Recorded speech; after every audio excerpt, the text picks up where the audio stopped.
Friends, welcome on the taxation talk. आज हम इस वीडियो में डिस्कस करने वाले हैं section 144 of the income tax act, जो हमें बताता है बेस्ट जजमेंट असेसमेंट के बारे में। वीडियो को स्टार्ट करने से पहले अगर आपने चैनल अभी तक सब्सक्राइब नहीं करा है तो चैनल सब्सक्राइब कर लीजिए और उसके साइड में जो बेल आइकन है उसे भी हिट कर लीजिए। जो हमारा सेक्शन 144 कहता है कि बेस्ट जजमेंट असेसमेंट किन केसेस में हो सकता है। बेस्ट जजमेंट असेसमेंट सिर्फ 4 केसेस में हो सकता है। जब आप देखते हैं कि आपका केस 144 में असेस हुआ है तो इन 4 पॉइंट्स के अंदर ही आपका केस कवर हो रहा होगा। फर्स्ट पॉइंट क्या है, जब एसएससी ने अपनी रिटर्न अंडर सेक्शन 139 सबसेक्शन 1 भी नहीं भरी, ना ही जो बिलेटेड रिटर्न भरता है वो जो अब हमारा टाइम है end of the assessment year तक, तब तक भी उसने अपनी रिटर्न फाइल नहीं करी है, तो इनकम टैक्स डिपार्टमेंट चाहे या मैं कहूँ तो असेसिंग ऑफिसर चाहे तो एसएससी का केस बेस्ट जजमेंट में 144 में असेस कर सकता है। सेकेंड पॉइंट है where any person fails to comply with all the terms of a notice issued under section 142 subsection 1। Section 142 subsection 1 में कवर है जहाँ पे असेसिंग ऑफिसर इंक्वायरी करता है, हमसे बुक्स ऑफ अकाउंट्स मंगा लेता है, हमसे डॉक्यूमेंट्स मंगा लेता है, कोई भी इंफॉर्मेशन मंगा लेता है। जब असेसिंग ऑफिसर ने हमसे ये डॉक्यूमेंट्स, बुक्स ऑफ अकाउंट्स और अदर डिटेल्स मांगी और जब असेसी उसको कंप्लाई विद नहीं करता, एओ को वो चीजें नहीं देता, तो एओ उसका केस 144 में असेस कर सकता है। नेक्स्ट है where any person fails to comply with the direction issued under section 142 2A। Section 142 2A में है जब एओ एसएससी को डायरेक्ट करता है कि अपने अकाउंट्स की ऑडिट कराओ। मींस जो स्पेशल ऑडिट का केस है जहां पे एओ ने डायरेक्शन दी है ऑडिट कराने के लिए और एसएससी जो है ऑडिट नहीं कराता, तो उसका केस 144 में असेस कर सकता है एओ। नेक्स्ट है having made a return where any person having made a return fails to comply with all the terms of a notice issued under section 143 subsection 2। Section 143 subsection 2 होता है हमारा जो स्क्रूटनी का नोटिस हमें दिया जाता है। अगर आपको समझना है कि स्क्रूटनी का नोटिस क्या है, मैं ऊपर आई बटन में उसका सजेशन आपको दे दूंगी, आप देख सकते हैं। तो अगर एओ ने नोटिस दिया है 143(2) का, उसने स्क्रूटनी का नोटिस दिया है और एसएससी उससे कंप्लाई विद नहीं करता, तो एओ उसका केस 144 में असेस कर सकता है।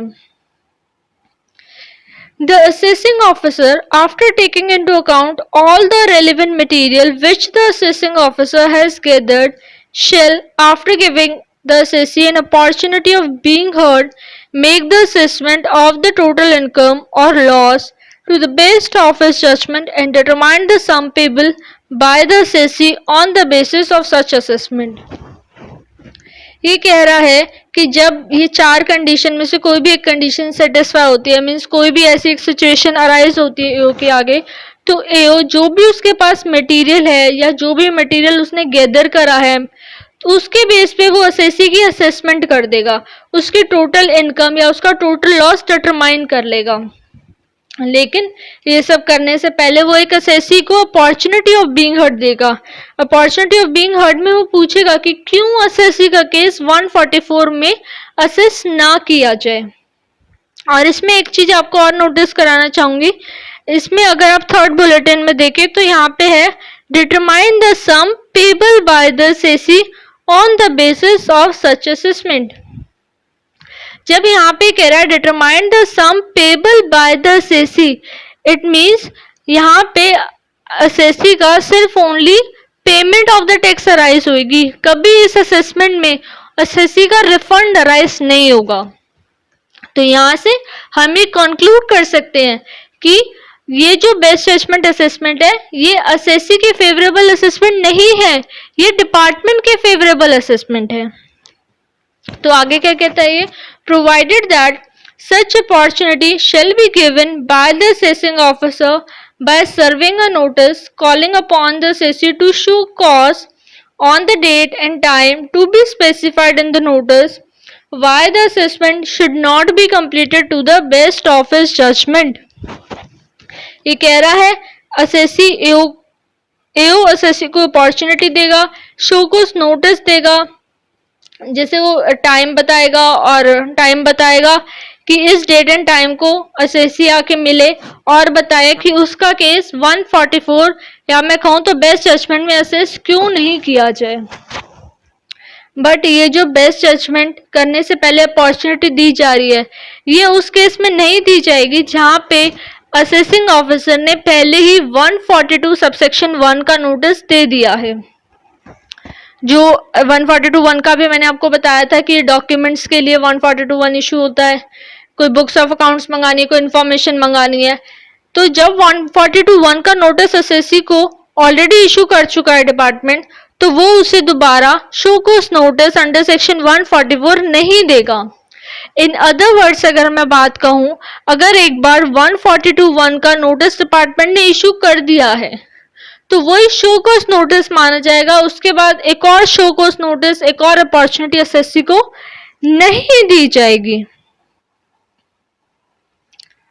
सो होप सो आपको बेस्ट जजमेंट असेसमेंट समझ आ गया होगा, और जो बेस्ट जजमेंट मीन्स जो 144 की असेसमेंट कंप्लीट कितने टाइम में होती है उसका भी मैं लिंक आई बटन में आपको दे दूंगी कि बेस्ट जजमेंट असेसमेंट कितने टाइम में कंप्लीट होनी चाहिए। और जो due to corona virus this pandemic जो गवर्नमेंट ने एक्सटेंड करी है time limits for the completion of assessment, उस वीडियो में उसका भी डिस्कशन मैंने करा हुआ है। So thank you so much for watching this video. If you like this video please hit a thumb button. Thank you.